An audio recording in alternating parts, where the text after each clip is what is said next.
There's a couple of different versions of Auto-Tune, and they fit the different needs and budgets of every artist, producer, and mixing engineer. But I'm going to be showing you Auto-Tune Pro, which is the flagship version of Auto-Tune and includes all the bells and whistles. So I just opened up Auto-Tune Pro here. I have it as an insert on my vocal track here in Pro Tools, and this is the default screen that opens up.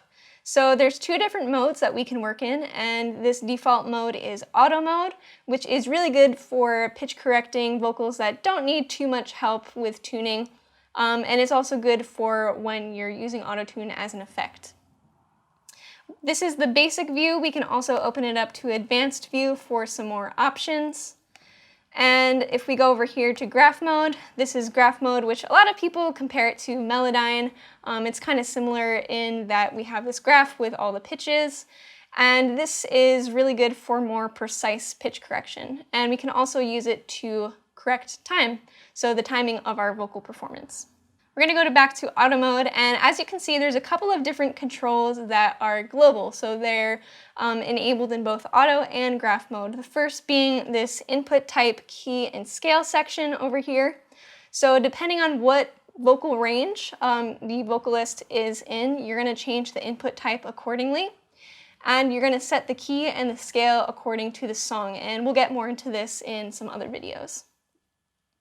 We also have this classic button here, which is really cool. It reverts to the Auto-Tune 5 algorithm, which is kind of has become a cult classic.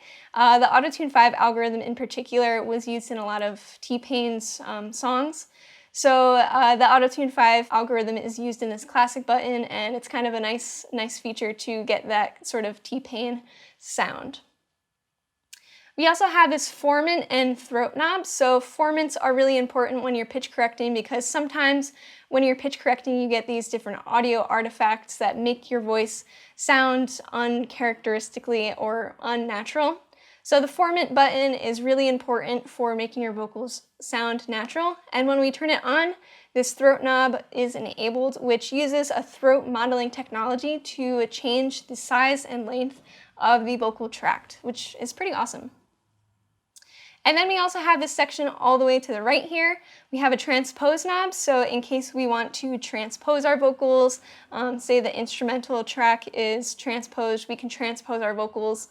And likewise, if our instrumental track is not quite tuned to A equals 440, we can detune the vocals to match the instrumental track.